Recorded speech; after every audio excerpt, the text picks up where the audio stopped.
सैयदना उस्मान गनी रज़ियल्लाहु अन्हु के कातलों को क्यों ना सजा दी मौला अली ने, ये बड़ा सवाल नासबियों की जानिब से किया जाता है। हम नवासिब से उल्टा ये पूछते हैं कि हज़रत अली तो आपके भी खलीफा थे।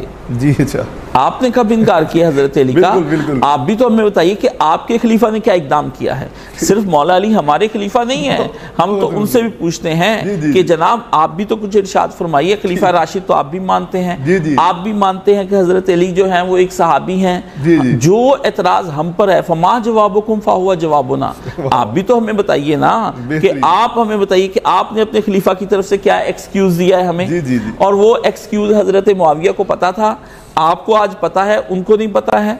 देखिए अमीरुल मोमिनीन ने यही कहा था सबसे पहले कि सबसे पहले मेरी खिलाफत जो है मुनक्कद हो चुकी है, चंद एक अफराद जो समझते हैं कि मुनक्कद नहीं, ये मेरी अदालत में मुकदमा लाएं।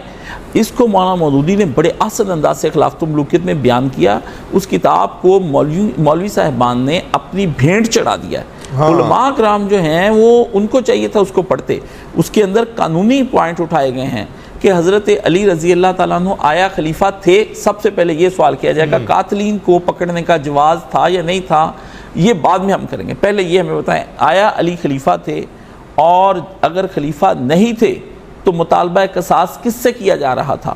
जाकर खलीफा से मुतालबा क़सास करें। अगर वो खलीफा थे तो फिर उनसे मुतालबा क़सास करने का कानूनी पहलू क्या था कि उनको तस्लीम करने के बाद उनकी अदालत में आ जाता। तो दोनों तरीकों से कुछ नहीं हुआ। अच्छा, फिर हम ये भी एक बात कहते हैं कि इसका मतलब है कि हज़रत अली कातलीन उस्मान की प्रोटेक्शन करते थे। आप ये बताएं नवासिब, क्योंकि वो भी सहाबी हैं, इसका मतलब सहाबी से गलती हुई है। अच्छा। हमारा और आपका यही एक बात है कि इम्कान ख़ता और सुदूर ख़ता आया सहाबा से मुमकिन था या हुआ है कि नहीं है। वकू और इम्कान की इस बहस के अंदर पहले निखारिए तो सही हज़रत अली रज़ी अल्लाह ताला अन्हु के बारे में, क्या वो सहाबी भी हैं या नहीं। आप हज़रत मुआविया का दिफा तो करने पर आ जाते, अली का दिफा कौन करेगा? नवासिब बताएं ना।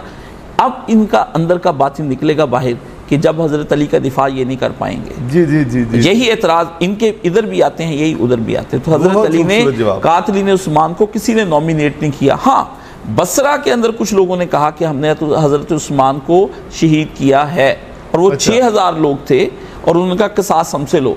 जो हज़रत आयशा, हज़रत तलहा और हज़रत ज़ुबैर रज़ी अल्लाह ताला अन्हु ने उनसे कोई क़सास नहीं लिया। और जंग हज़रत अली से, जिनको दावा था उन लोगों को। और ये भी हम पूछते हैं कि कातलीन का लफ्ज़ जब ये इस्तेमाल करते हैं तो इससे क्या मुराद है? क्या मुराद है? वो लोग जो जितने फितने और फसाद में थे वो सारे, जी बिल्कुल, या एक फ़र्द जिसने हज़रत उस्मान रज़ी अल्लाह ताला अन्हु को शहीद किया? आप उस एक फ़र्द को पकड़िए। मुआविनीन कातलीन और हैं, और जो कत्ल करने वाला आदमी है वो एक ही है। ठीक है, ये एक आदमी हमें नॉमिनेट करें कि जिसने हज़रत उस्मान रज़ी अल्लाह ताला अन्हु का जो है उस वक़्त उन्हें शहीद किया है तलवार के ज़रिए से या नेज़ों के ज़रिए से। आप अमर बिन हमक रज़ी अल्लाह ताला अन्हु को निकाल कर देखें, जाके तहज़ीब में ये पढ़ें कि वो कौन साहिब हैं, जिस का भी ये नाम लेंगे कातिलीन का। देखिए वो तो अपने दौर के ताबईन थे, उन्होंने तो सहाबा की ज़ियारत की हुई थी। तो कातिल पहले ताबी बना होगा। जी, उसने हालत ईमान में हज़रत उस्मान को देखा है कलमा पढ़ते हुए। ये या वो बलवाई थे, और इसका वो बलवाई बोले, सबाई बोले, कुछ बोले, बरके वो ताबईन थे। जी, ठीक है। उन्होंने तो सहाबा की ज़ियारत हालत इस्लाम में की है। जी, ठीक है। और हालत इस्लाम में सहाबा की ज़ियारत करने वाले ताबईन और सहाबा के दरमियान में ये जो जब बातें करते हैं इतनी दूर तक ले जाते हैं, तो फिर बातें समझनी चाहिए ना कि किन्होंने किनको शहीद किया। तो असल चीज़ ये है कि कातिलीन उस्मान पकड़ने वाले ये नॉमिनेट करें, फिर हम इनको बताएंगे।